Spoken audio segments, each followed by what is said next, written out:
मेरे घर में मेरे अलावा बस दो ही लोग थे। एक मेरे जेठ, दूसरे एक काम वाली लड़की थी जो मेरी उम्र की थी। बात कुछ यूँ है कि मेरी शादी के बाद ही मेरे पति को वापस दूसरे शहर जाना पड़ा, क्योंकि वह वहाँ जॉब करते थे। मेरी ससुराल में मेरे जेठ ही थे। जेठानी की पहले ही मृत्यु हो चुकी थी और मेरे पति राज दो भाई थे, लेकिन जो दूसरे शहर में करते थे और मुझे कहते थे कि तुम्हारा वीज़ा लगवा कर तुम्हें भी बाहर ही बुला लूँगा। अपने पति के जाने पर बहुत उदास थी। घर में एक ही नौकरानी थी जो दिन रात वहीं रहती थी, वरना तो घर में मैं और मेरे जेठ ही अकेले होते थे। लोग तरह तरह की बातें ना बनाएं, इसीलिए मेरी शादी से कुछ दिन पहले ही एक नौकरानी दिन रात के लिए रख दी गई थी, जो हर काम करती और रात को मेरे साथ सो जाती थी। वह भी नौजवान लड़की थी। पहले तो मेरे जेठ का ज़्यादातर समय अपने कमरे में ही गुजरता था या फिर लॉन्च में टीवी देखकर, लेकिन लॉन्च में भी वह तभी आते थे जब उन्हें नाश्ता या खाने की ज़रूरत होती थी। मेरे जेठ बहुत अलग किस्म के इंसान थे। खाना खाते हुए टीवी देखते रहते। वह बहुत ज़्यादा बात भी नहीं करते थे, बस काम होता तो बुला लेते थे, वरना आवाज़ देते थे। मैं पूरा दिन उसे नौकरानी से घर के काम करवाती और साथ में भी करती रहती थी। शुरू के 1 महीने तो ऐसे ही गुजर गए थे। राज से भी मेरी हर 5 मिनट के बाद बात होती थी। मैं हर बार उनसे अपना वीजे का ज़रूर पूछती थी, लेकिन वह यही कहते थे कि कोशिश कर रहा हूँ। जब कभी मैं नौकरानी से अपने जेठ के कमरे में सफाई करने को कहती तो वह नहीं करती थी। दीदी आप भी मेरे साथ चले, मुझे साहब से बहुत डर लगता है।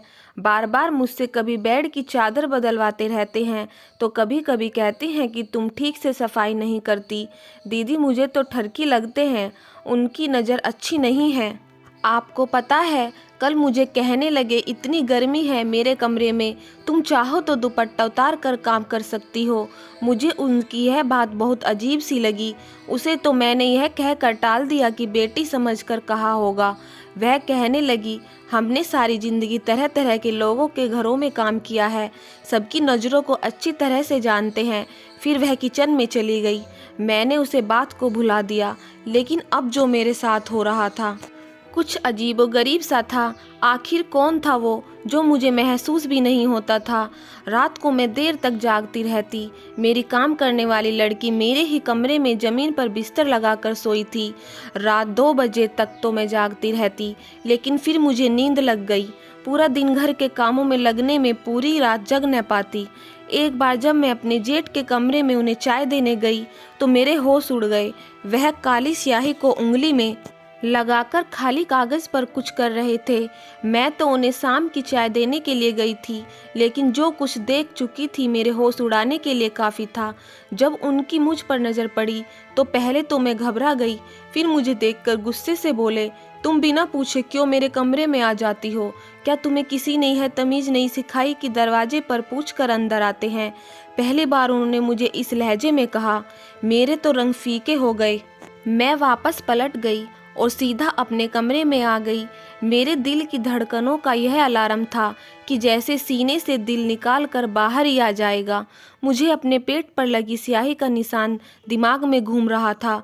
क्या वह निशान मेरे जेठ का ख्याल आते ही मेरी रूह कांपने लगी। यह अजीब सी बात थी। मुझे सोचते हुए झुरझुरी सी होने लगी। पहले तो मैं दिल ही दिल में इस बात से इनकार करती रही, वह मेरे पापा की जगह है, मैं ऐसा कैसे सोच सकती हूँ। लेकिन एक अटल हकीकत थी कि मेरे पेट पर यह निशान होता था और मेरे जेठ भी वही रंग की काली स्याही से सफ़ेद कागज़ पर कुछ लकीरें खींच रहे थे। एक बार मैं अपने कमरे से निकलकर किचन में गई तो मेरे जेठ नौकरानी से बिल्कुल पीछे खड़े थे। वह ध्यान से बर्तन धो रही थी। वह उनके इतने करीब थे कि शायद चंद इंच का फासला हो। मुझे बहुत अजीब सा लगा।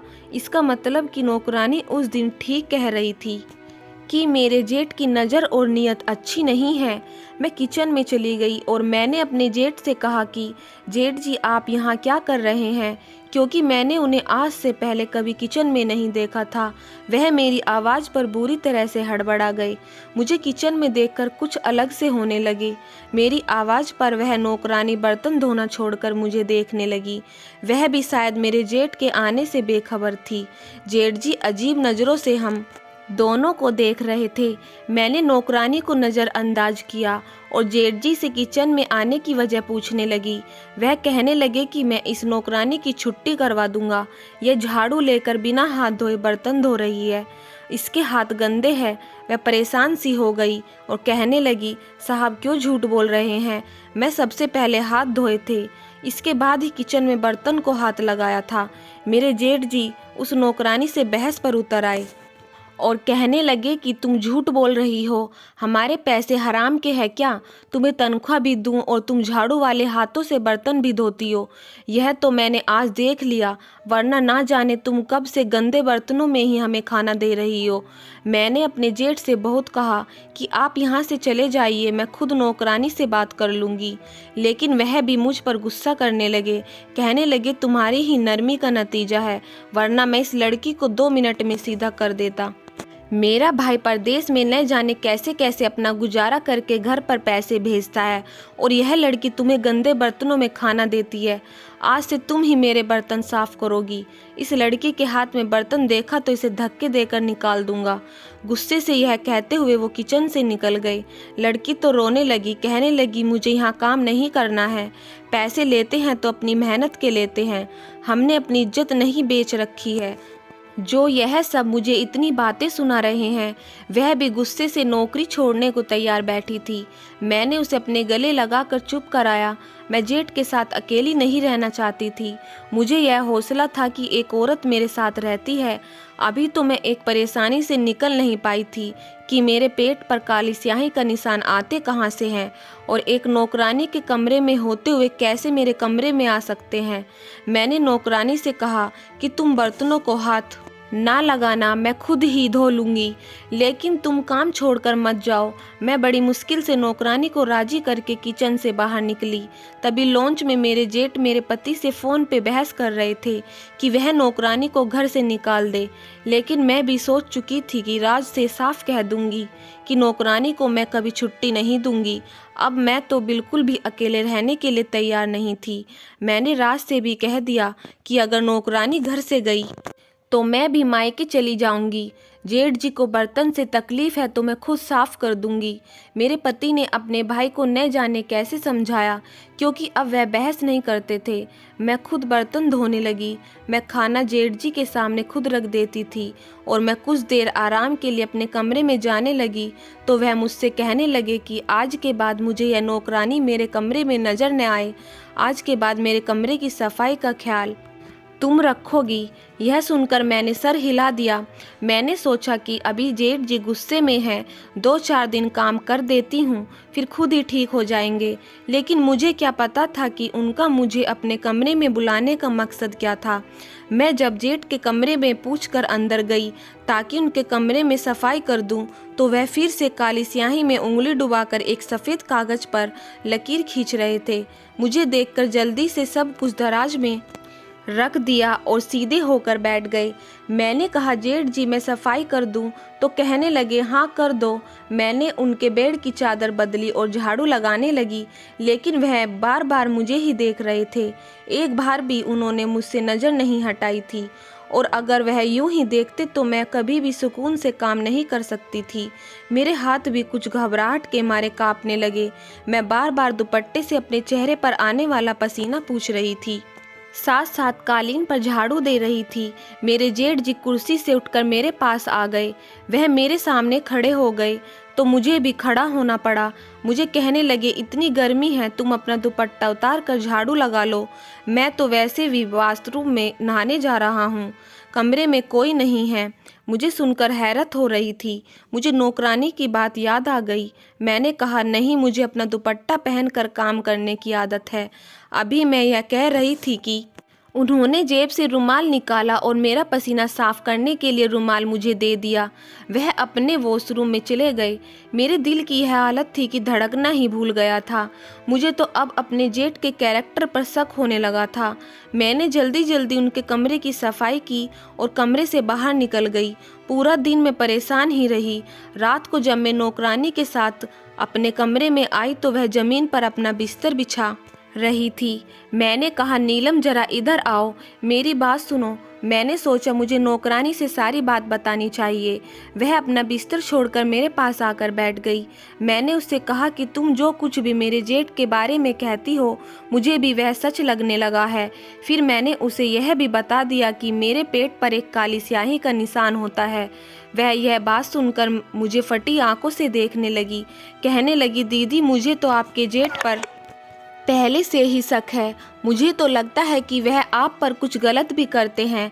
हमारे गांव में भी एक जेठ ने गलत करके बहू से शादी कर ली थी। उसका पति भी बाहर रहता था। नौकरानी की बात सुनकर मेरे होश उड़ गए। पहले तो साहब मुझे देखते रहते थे और अब मेरी जब भी उन पर नज़र पड़ती है तो वह आपको ही देख रहे होते हैं। मुझे भी निकालने के चक्कर में है, इसीलिए तो बिना वजह मेरे हर काम में नुक्स निकालते हैं। मेरा मन यह सब सुनकर घबराने लगा। अब मैं अपना कमरा लॉक करके सोने लगी थी। अब मेरे पेट पर निशान भी नहीं होता था। अब तो मुझे यकीन होने लगा था रात को ज़रूर मेरे जेठ मेरे कमरे में आते हैं, शायद कोई गलत काम भी करते हैं। लेकिन ऐसा कैसे मुमकिन था? जब से मैंने कमरा बंद करना शुरू किया मेरे जेठ मुझे घूर घूर कर देखने लगे थे, लेकिन मैंने परवाह ही नहीं की। कुछ दिन के बाद ही मेरे जेठ तो मुझ पर चिल्लाने लगे कि तुम अपने कमरे का दरवाज़ा क्यों लॉक करती हो? मेरा भाई तुम्हें मेरी जिम्मेदारी पर छोड़कर गया है। मुझे इस नौकरानी पर बिल्कुल भरोसा नहीं है, इसीलिए मैं खुद आकर बार बार कमरे को झांकता हूँ कि कहीं यह कोई कीमती चीज़ चुरा कर भाग न जाए। जेठ जी की किसी बात का मुझे भरोसा नहीं था। मैंने रात को राज से कह दिया कि मेरा वीज़ा का जल्द से जल्द बंदोबस्त करे, मुझे उनके पास आना है। जो बात मुझे राज ने बताई सुनकर मुझे रोना आने लगा। राज ने कहा कि भाई ने मुझे तुम्हारा वीज़ा लगाने से सख्त से मना कर दिया है। कहते हैं कि बहू को बाहर नहीं भेजूंगा। मैं यह सुनकर रोने लगी। मैंने कहा, राज मुझे यहाँ नहीं रहना, या तो आप वापस आ जाए या मुझे अपने पास बुला ले। राज कहने लगे, बस 1 साल की बात है, मैं वापस आ जाऊंगा, तुम बस 1 साल के लिए रह लो। मैं इस बात पर भी नहीं मानी थी, लेकिन राज अपनी मजबूरियाँ बताने लगे कि 1 साल के बाद उन्हें अच्छे खासे पैसे मिलने वाले हैं। अगर छोड़कर आ गई तो उन्हें नुकसान हो जाएगा। मुझे अपने जेठ से चिढ़ होने लगी थी। ना जाने वह क्या चाहते थे। मैं अपनी मर्जी से सांस भी नहीं ले सकती थी। कमरा बंद करती तो वह चीखने लगते। अपने सारे काम नौकरानी के बजाय वह मेरे जिम्मे लगा चुके थे। जिस तकलीफ से मैं गुजर रही थी वह मैं ही जानती थी। अब तो वह हर बात पर मुझे टोकने लगे थे। मैं अपने कमरे में दोपहर को आराम करने जाती तो हंगामा मचा देते कि तुम्हें मेरी कोई फिक्र नहीं है और परवाह नहीं। मुझे खाना देकर समझती हो कि तुम्हारी जिम्मेदारी पूरी हो गई है। मैं राज से तुम्हारी शिकायत करूंगा। मैं उनके रोज़ रोज़ की बहस से तंग आ चुकी थी। मैंने कहा कि आप बताइए मुझे क्या काम है। मैं आपका कमरे को साफ करने लगी हूँ, आपके सारे काम करती हूँ, चाय खाना सबको समय पर देती हूँ। इसके अलावा मेरी और क्या जिम्मेदारियाँ हैं? वह कहने लगे कि तुम मुझसे बात नहीं करती। यह काम मेरे लिए बेहद मुश्किल था कि मैं बैठकर उनके साथ बातें करती। भला मैं उनसे क्या बातें कर सकती थी? उन्हें खुद ही यह सोचना चाहिए था। लोग उनसे बात करने से भी घबराते थे। इस बार मैंने उनकी बात से साफ इनकार कर दिया। मैंने कहा कि आपको मेरी शिकायत लगानी है, शौक से लगा दे, लेकिन मैं अब आपके साथ बैठकर बातें नहीं कर सकती। एक बहू होने के नाते मैं जो कर सकती हूँ वो मैं कर रही हूँ। इससे ज़्यादा की उम्मीद आप मुझसे ना ही रखें तो बेहतर है। मेरी बात सुनकर वह गुस्से से भड़क गए, लेकिन मुझे कुछ नहीं बोले। अपने कमरे में वापस चले गए। नौकरानी भी वहीं खड़ी सारी बातें सुन रही थी। कहने लगी, दीदी आपने बिल्कुल ठीक किया है। भला आप कोई साहब की पत्नी थोड़ी है जो घंटों उनसे बातें करती रहे। मुझे नौकरानी की बात सही ही लग रही थी। मेरा भला क्या रिश्ता था कि मैं उनसे बात करती। मैंने सोचा अच्छा ही है वे मुझसे नाराज़ हो गए, कम से कम अब मुझे परेशान तो नहीं करेंगे। लेकिन जो मेरे साथ रात को हुआ, मैं तो बहुत डर गई। सुबह मेरे पेट पर काले रंग के निशान लगे थे। नौकरानी अब तक सोई पड़ी थी। मैंने उसे बताया तो कहने लगी, मेरा सर भारी है, मुझे नींद आए जा रही है। रात भर भी मुझे होश नहीं रहा कि कहाँ सोई हूँ। सिर्फ हाँ, मुझे याद आया रात को मेरे सर में हल्का सा दर्द था। मुझे एक सर दर्द की गोली दी थी। कहने लगे यह खा लो ठीक हो जाओगी। लेकिन न जाने वह खाते ही मुझे होश नहीं रहा और मैं यह सोचने लगी कि इसने तो गोली खाई थी, लेकिन मैंने ऐसा कुछ नहीं खाया था। मुझे क्यों याद नहीं आता, आखिर क्यों मेरे पेट पर यह निशान होता है। अब मैं सोच चुकी थी कि अब मैं चुप नहीं रहूंगी। मैंने रात को नौकरानी को एक नींद की गोली खिलाई और अपने बेड पर सुला दिया और खुद छुप गई।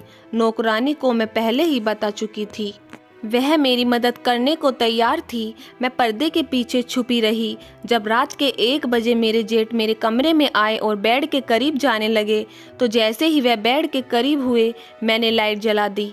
मेरे जेठ उससे पीछे हट गए। मुझे अपने पीछे देखकर हैरान हो गए और कमरे से बाहर निकल गए। तभी 2 व्यक्तियों ने मुझे और जेठ जी को रस्सियों से बांध दिया। मैं रस्सी से बंधी हुई थी, मेरे हाथ पीछे बंधे हुए थे, मुझे रुमाल से बांधा था। मेरी आंखों से बेबसी के आंसू निकल रहे थे। दूसरी कुर्सी पर मेरे जेठ बैठे थे। सामने 2 मर्द खड़े थे और मेरी अलमारी से सारे गहने निकाल रहे थे। वह नौकरानी उनके साथ खड़ी थी। सारा खेल उसी का रचाया हुआ था। वह कहने लगी कि वह कब का हर चीज़ से हाथ साफ कर चुकी होती, बस मेरा भरोसा जीतना चाहती थी। जानबूझकर वह मेरे जेठ के बारे में शक डालती थी।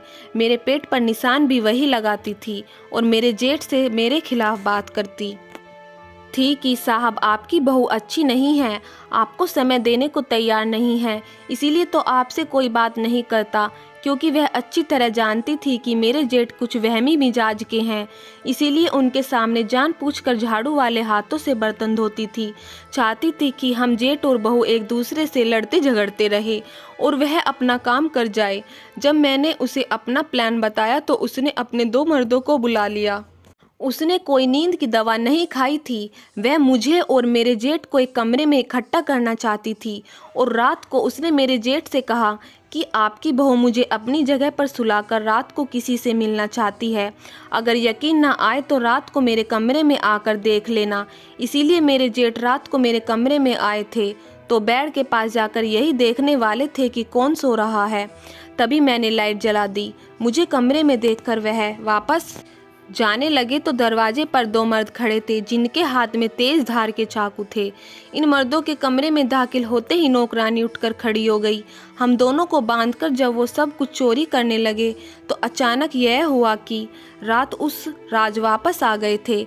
हमें सरप्राइज देना चाहते थे, लेकिन जैसे ही घर पहुँचे तो घर का गेट खुला था तो वह घबरा से गए। जब अंदर आए तो 2 व्यक्तियों की आवाज़ सुनकर समझ गए कि कोई चोर घर में घुस गया आया है। उन्होंने जेठ के कमरे में जाकर पुलिस को फ़ोन कर दिया। कुछ ही देर में पुलिस घर पहुंच गई और हम बाल बाल बच गए। मेरे जेठ ने राज को वापस दूसरे शहर जाने से मना कर दिया और कहा हम कम में गुजारा कर लेंगे, लेकिन किसी नौकर को दिन रात अपने घर पर नहीं रखेंगे। नौकरों को जब भी मौका मिलता है अपना काम कर जाते हैं। मेरी शादी को अब 7 साल गुजर गए हैं। मेरे 2 बच्चे भी हैं, लेकिन मैं घर के सारे काम खुद करती हूँ। नौकरानी के लिए अगर मेरे पति भी कभी कहते हैं तो मैं साफ इनकार कर देती हूँ। इसीलिए दोस्तों, नौकरों पर कभी भी आंख बंद कर भरोसा नहीं करना चाहिए। अगर आपको यह कहानी थोड़ी सी भी पसंद आई हो तो प्लीज़ लाइक और सब्सक्राइब कीजिएगा। धन्यवाद।